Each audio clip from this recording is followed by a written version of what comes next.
Welcome to India reforms. मैं doctor Kapil Kakkar, psychologist, आपका एक और वीडियो में स्वागत करता हूं, जहां पे आज मैं आपसे बात करूंगा सेबी की। हाँ जी, सेबी की, SEBI। मैं स्टॉक मार्केट से रिगार्डिंग आपसे बात करूंगा, जहां पे हर रोज़ 1000 करोड़ की तादाद में मनी एक्सचेंज होता है।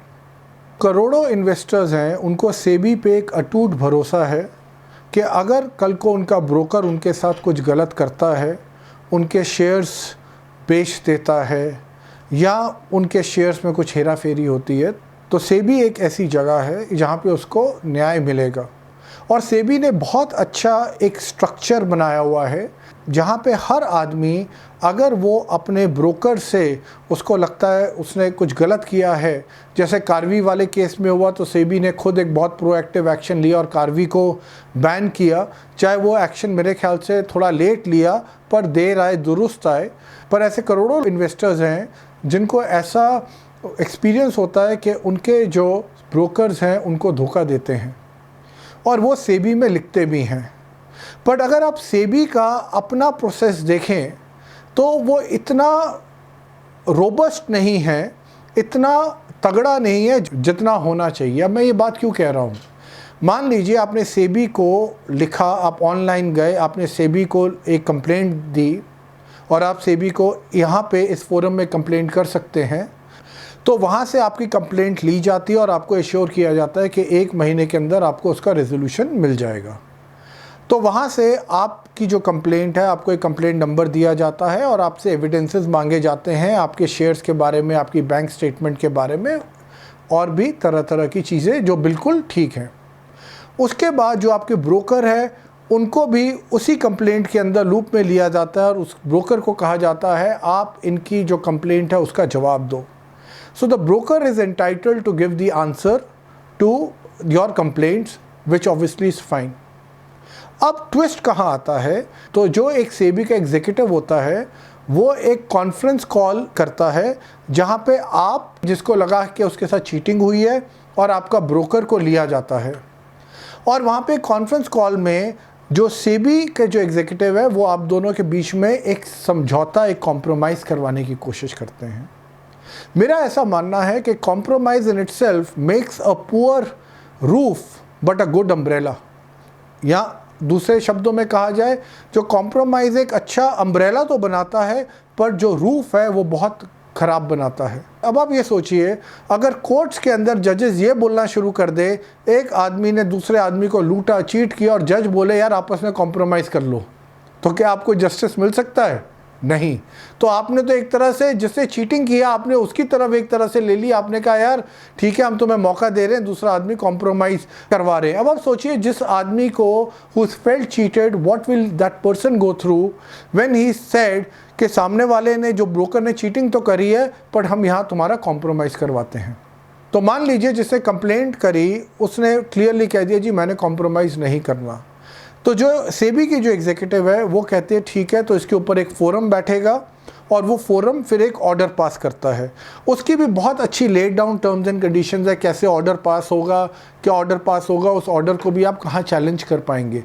तो एक तरह से सेबी ने एक बीच में एक जज बिठा दिया, जिसका काम है दोनों साइड्स को सुनना, एविडेंस को चेक करना और अपनी जजमेंट प्रोनाउंस करना। अब आप देखिए यहाँ पे भी क्या मज़ेदार कनाइवेंस है। जो स्टॉक ब्रोकर्स हैं और जो मुझे लगता है सेबी के जो सो कॉल्ड इम्पैनल्ड लोग हैं जो कि जज बनते हैं, या तो कनाइवेंस है इन लोगों के बीच में या उनको मालूम नहीं है। अब ये जज पूरा टाइम क्या कोशिश करता है, ये जज फिर कोशिश करता है कि किसी ना किसी तरह एक बीच का रास्ता निकल आए।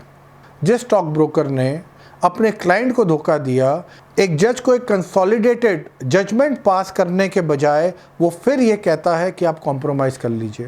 वो जो विक्टिम है, जो इन्वेस्टर है, उसको डराता है, आप देख लो अगर आप कॉम्प्रोमाइज़ नहीं करोगे तो आर्बिट्रेशन में जाएगा, आपके पैसे लग जाएंगे, इतना टाइम लग जाएगा, आपसे आर्बिट्रेटर इस तरह के सवाल पूछेगा, इससे अच्छा आप कॉम्प्रोमाइज़ कर लो।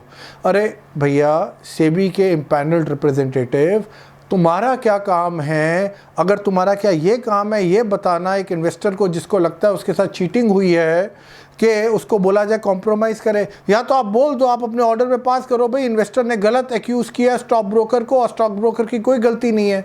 आपकी ये हिम्मत लिखने की नहीं होती। क्यों नहीं होती? आपका वेस्टेड इंटरेस्ट है इसके अंदर कि जो भी चीज़ हो। बट ये सरासर एक आई वॉश है। सेबी जैसी ऑर्गेनाइजेशन से ये एक्सपेक्ट नहीं किया जाता।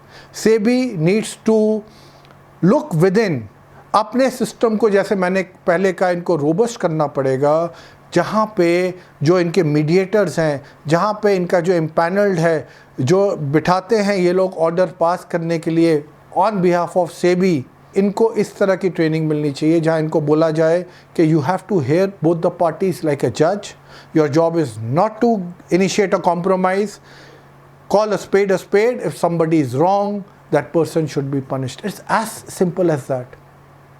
तो अगर वो ऐसे नहीं करते हैं तो ऐसा लगता है कहीं ना कहीं कि सेबी के जो इम्पैनल्ड जजेस हैं या रिप्रेजेंटेटिव्स हैं, इनके और स्टॉक ब्रोकर्स के बीच में कनाइवेंस है, क्योंकि अब ICICI डायरेक्ट हो जाए, HDFC के हो जाए, या जितने बड़े कार्वी हो जाए, इतने बड़े बड़े स्टॉक ब्रोकर्स हैं, इन लोग के लिए तो रोज़ ही रोज़ इन्वेस्टर्स आते होंगे कंप्लेंट्स लेके। तो ऐसा तो नहीं है कि इन लोगों के बीच में स्टॉक ब्रोकर्स और ये सेबी के रिप्रेजेंटेटिव्स के बीच में इतना कनेक्ट बन गया है, इतना इमोशनल कनेक्ट बन गया है कि इन्वेस्टर्स, जिसके लिए पूरा सिस्टम सेबी ने शुरू किया, वो system is going for a toss. So my request to SEBI is kindly train your people. Their job is not to compromise. If somebody is at fault, that person should be punished. अगर किसी के shares उसके नाम पे वापस करने हैं, किसी के शेयर्स गलती से लिए गए हैं, SEBI has to ensure that is complied with. और मैं हर इन्वेस्टर को यहाँ पे ये बोलना चाहता हूँ, ये आपका राइट है, आप SEBI की ऑनलाइन जाइए, कंप्लेंट फाइल करिए, और जो मर्जी सेबी के रिप्रेजेंटेटिव आपको कॉम्प्रोमाइज़ करने के लिए कहते हैं, कॉम्प्रोमाइज़ बिल्कुल मत करिए, अपना हक़ लीजिए। आपको शायद कुछ टाइम लग सकता है, पर आपको आपका हक़ इवेंचुअली मिलेगा। If you like this video, kindly like it and share it. Thank you so much.